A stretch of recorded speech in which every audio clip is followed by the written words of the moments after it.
এটা দেখেন বাচ্চাগুলোর উপর পড়ে যাবে। হ্যাঁ, এটা একটু নড়বড়ে আছে। আর ও একদমই মাথা থেকে যাও দেখো তোমরা এখন, আমরা যেহেতু গত ক্লাসে একটা দেখাইছিলাম ভেক্টরের অভিক্ষেপ, এখন আমরা যেটা দেখাবো সেটা হলো ভেক্টরের উপাংশ। এইগুলো দেখালে আমার মোটামুটি আমি নিশ্চিত আপনারা এই অঙ্ক যেভাবে আসুক না কেন, ডট গুণফল থেকে পদার্থবিজ্ঞান বা উচ্চতর গণিতে যেভাবে সমস্যা আসুক না কেন, আপনারা খুব সহজেই সমাধান করতে সক্ষম হন, আমার দৃঢ় বিশ্বাস। এবং যদি কোনো সমস্যা থেকে থাকে কমেন্টস করবেন, উল্লেখ করে দিবেন। তাহলে এ ভেক্টর দেওয়া আছে, কি ভেক্টর দেওয়া আছে? এ ভেক্টর দেওয়া আছে বরাবর বি ভেক্টরের উপাংশ। তাহলে দেখেন আমরা আগে এটাকে এটা সিম্পলিফাই করার চেষ্টা করি। কি দেওয়া আছে? এ ভেক্টর বরাবর, এটাকে সিম্পলিফাই করছি, এ ভেক্টর বরাবর বি ভেক্টর এর উপাংশ। দেখেন তাহলে কি রাখবো?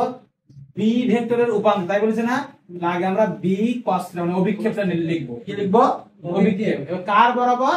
এ বরাবর। তাহলে এখানে আমরা লিখবো এ ক্যাপ, মানে এ একক ভেক্টর। কি দিব? একক ভেক্টর। বলেন এবার কি বোঝা গেছে কিনা? ঠিক আছে? যেভাবে আমি শিখাচ্ছি এইভাবে, বইটাই ভুলে যান, আল্লাহর রহমতে বই ভুলে যান। দেখেন এ বরাবর উপাংশ বাদ দেন আগে, এ বরাবর বি এর অভিক্ষেপ, তাহলে কত হয়? B cos theta. আর কি হয়? এ বরাবর বি এর অভিক্ষেপ কত হয়? B cos theta. আর অভিক্ষেপ প্রতি এর কি আছে? উপাংশ। তাহলে কার বরাবর? এ বরাবর, তাহলে এ এর একক ভেক্টর হবে। এর কি হবে?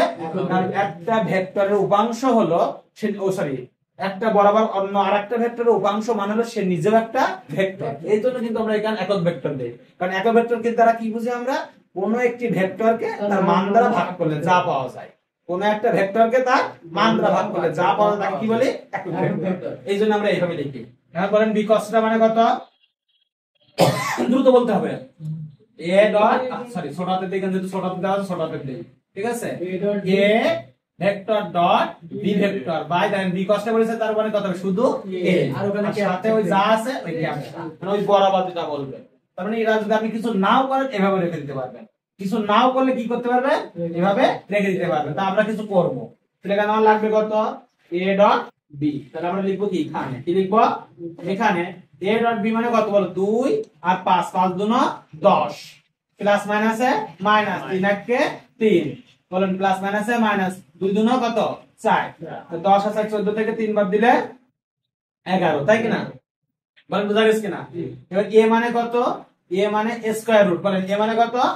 Square root. দেখি আবার যেন সে আগের মতো করেন না, 2 square plus 1 square plus minus 2 তার স্কয়ার। তো 2 দুনো 4 আর 1 5, 5 আর 4 9, তাহলে কত? 3। কত?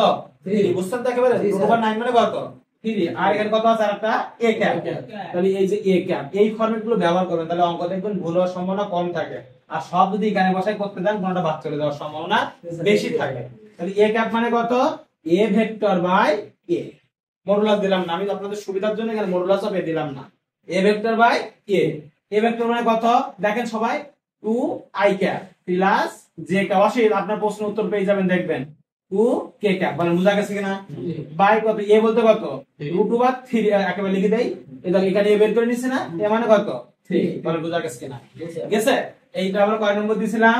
1 নম্বর। অতএব 1 নম্বর থেকে পাই। কয় নম্বর থেকে পাই? 1 নম্বর থেকে পাই। কয় নম্বর থেকে পাই? 1 নম্বরে কি ছিল? B cos theta a cap. কি ছিল?